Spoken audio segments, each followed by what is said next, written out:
So it's pretty cool to introduce our next speaker, and what makes it cool besides she's awesome is the fact that she works for a company that is led by the guy that was the president of the mortgage company I worked for 30 years ago. His name is Dave Lightfoot, and he's right here in the front row over here. And pretty cool, man. I mean, the guy that I work for as an originator is at Sales Mastery. How cool is that?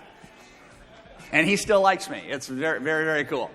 Kelly Marsh is here. She's with Broadview Mortgage. 2013, 255 units for $104 million in closings. 2014 year-to-date, 119 units for $47 million. She is out of Santa Barbara, California. Give her a warm welcome. She's got a cool 12-minute message for you. Kelly?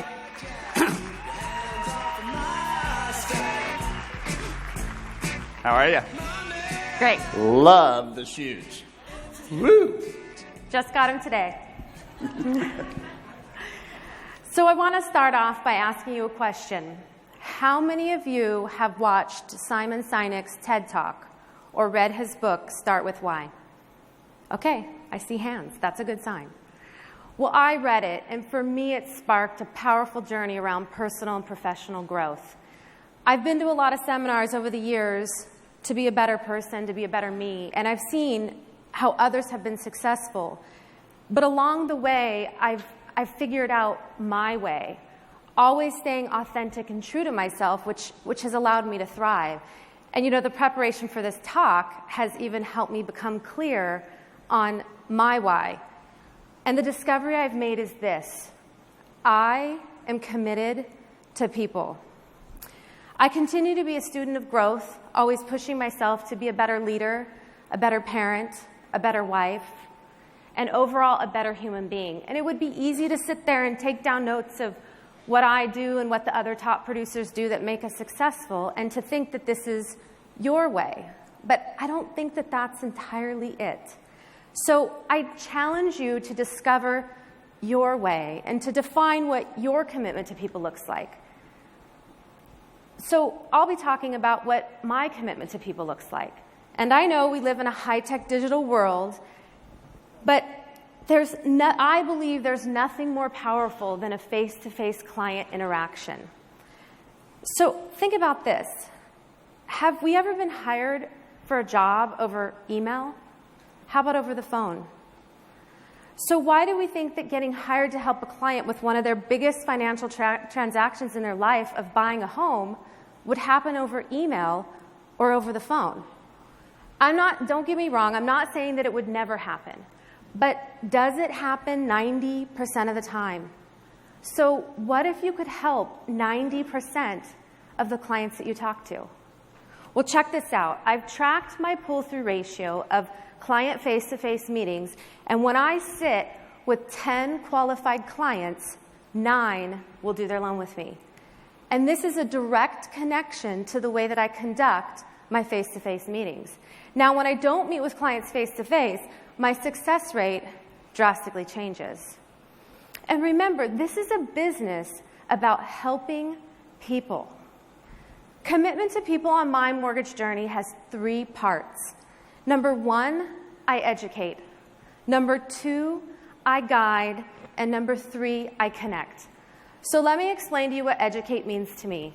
I know products and guidelines and how to put a loan together for a complex client, including credit, income, and asset analysis. I've studied it, and I love it. I do this for the purpose of servicing the client at the highest level. Now, I'll get to this in detail in just a bit. Number 2, I guide. Think of a surgeon. A surgeon is an expert, and we go to their office where they have all their tools and team for support. We are buyers' financial surgeons. Clients come to my office where I serve them best.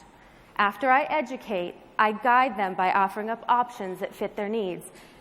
They ask for my advice, and I give it to them. But this is what people want. They want to be led. Number 3, I connect. Now, this is where the magic happens. This is how I build trust with clients. Meeting face-to-face is the most powerful way to connect.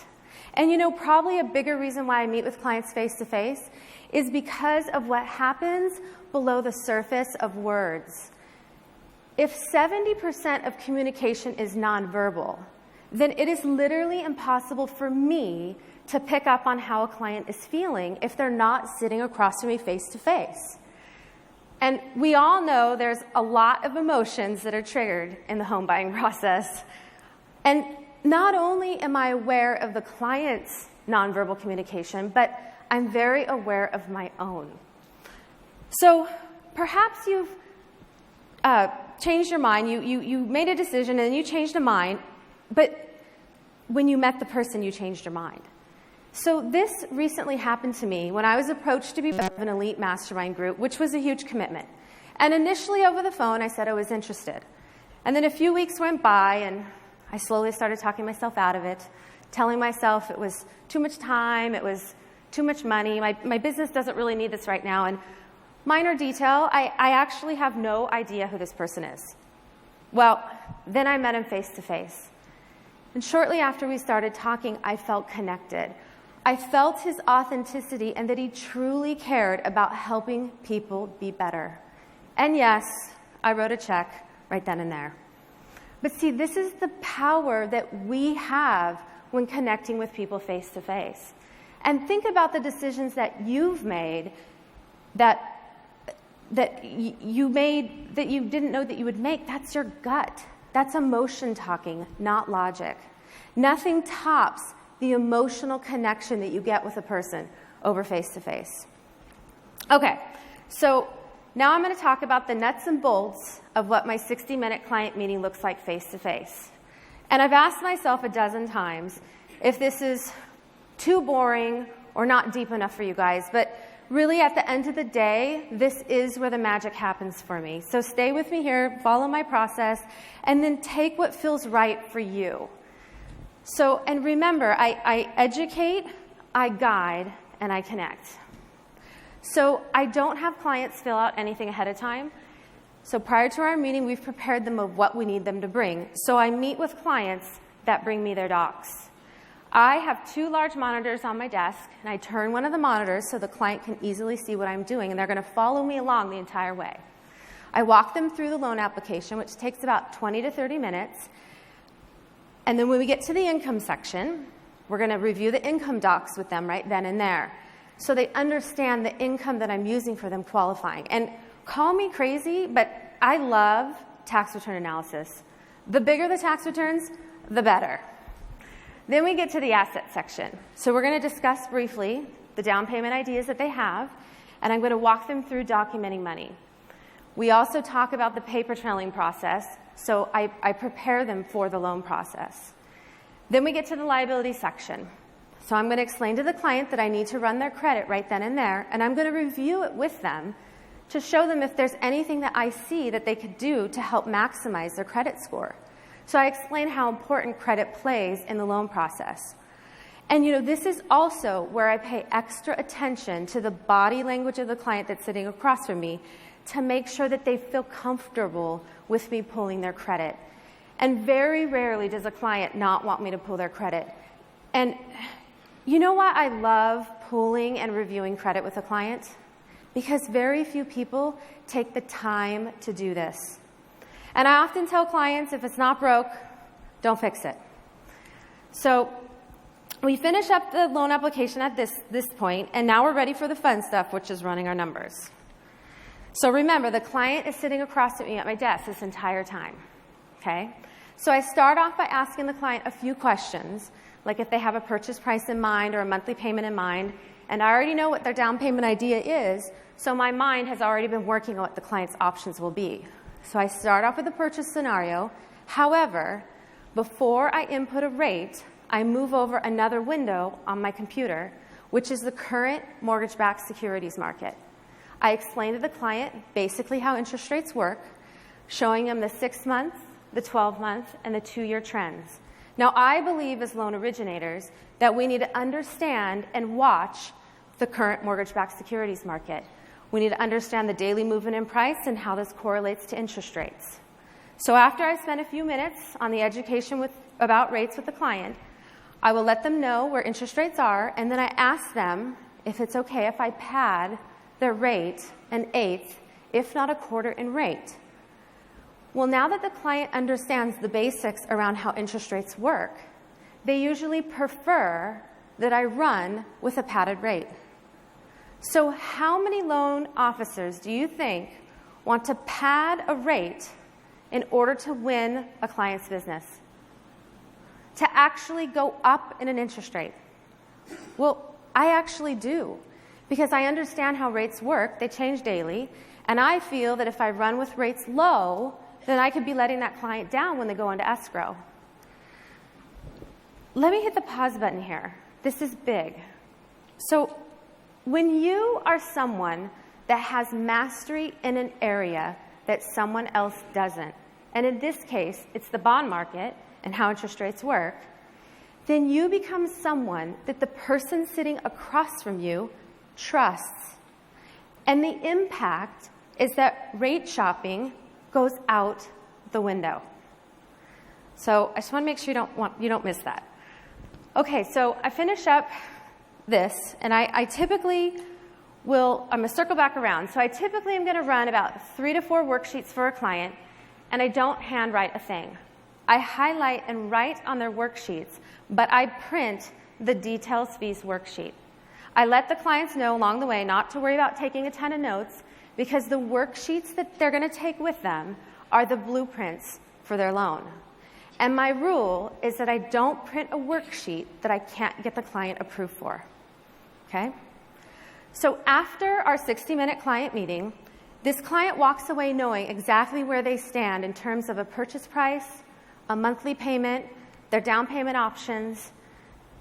But they also realize that there's a lot more to it than they thought. But better yet, I've been able to educate, guide, and connect with a client that's done best face-to-face. As mortgage professionals, we are not order takers and we're not salespeople. We are servers of people, and it is our job to serve them at the highest level. For me, service at the highest level means a commitment to time, energy, and focus inside of the client face-to-face, which builds a lifelong relationship. So let me ask you this. Who ultimately hires us? Isn't it harder to say no to someone once you've met them and connected with them face-to-face? So what if, the theme, you could improve your client conversion ratio? Would you make more money? Maybe over 100,000? What if you could double it? How would your business look? So here's my final thought. I want you to think about, for a few seconds, what gets in your way when it comes to meeting with clients face-to-face. Is your geographical area too big? Or your loan amounts are too small? Well then, what about Cody's success? You just heard it. Maybe your loan amounts are too big and you're telling yourself your clients are too high-end and they don't need to meet with you. Well then, what about my success? Are you lacking time during your day? Then find it. Whatever it is, I encourage you to think about what needs to change to make it happen, and here's how I do it.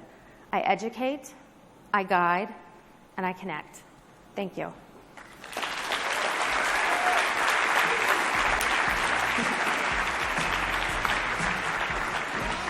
I love that. How Thank cool. you. What are the 3 again? Educate, guide, and connect. So how cool is this that both of these originators are at the highest level of volume? They both go face-to-face. One spends 10 minutes. One spends 60. But they both end up with a 90% conversion rate. And what I love about this is there's not a one-way, do it only that way solution to a lot of the barriers. You can fine-tune it to your skills, and you can fine-tune it to your gifts, and you can fine-tune it. You have a personhood about you. You know, Cody's military. You can understand that there's a difference in that approach, but both are at the highest level of effectiveness possible. So if you dollarize this, you really have to take a look at, if you're talking to 10 buyers and you're not converting 9 to an application that close, Okay, your efficiency in business and life is so under-optimized, it's scary. Did you have this from day one? Did you? This was your commitment? I didn't know that you didn't meet with clients face-to-face. Interesting. I just built my business on that, and I've had repeat clientele for 15 years, 16 years. And you're in the heart of Santa Barbara. How far do your clients have to come at the furthest? I do have some clients that will drive from Ventura County, Right. which would be, a 30, 40-minute drive, which is far for us in Santa Barbara. Right. But typically it's within like a 15, 20 minute. 15, 20 minute drive. Good. And so when you spend an hour with them and you prep them, what do you do prior to them showing up so that the chance of you having everything you need is extremely high? Because I imagine that can bog it down. Well, first of all, having the most brilliant, amazing right-hand person assistant who's in the audience, Heather, she is my guard dog and takes all of my phone calls and is just magical on the phone. And so she will butter up the client. I know how old every single one of, how many children my clients have prior to meeting them and what their ages are. That is Heather's thing. So she gets to know the client. She explains the process. She says, so the best way is to schedule a meeting. She emails the list to the client. She copies me on it. We give them options. They can send them in ahead of time through our secure link, or they can bring them with us, but don't make copies because we're paperless. And so I don't ever have a client come that doesn't already either have sent us their docs or brings us their docs. Okay. It's a waste of my time. I'm no good to the client. No, it's awesome. So really, really high-end, deep, rich consulting. Yes. Yeah. Yes. And then just from a performance standpoint, of those 9 that you get out of 10, what is your actual app to close ratio? App to close ratio is in the 80s, 80%. Yeah. Awesome. Been good to have you here, Kelly. Thank you. Thank you very I'm much. honored. This is Kelly Marsh. Another Thank round you. of applause. Thank you. Broadview Mortgage.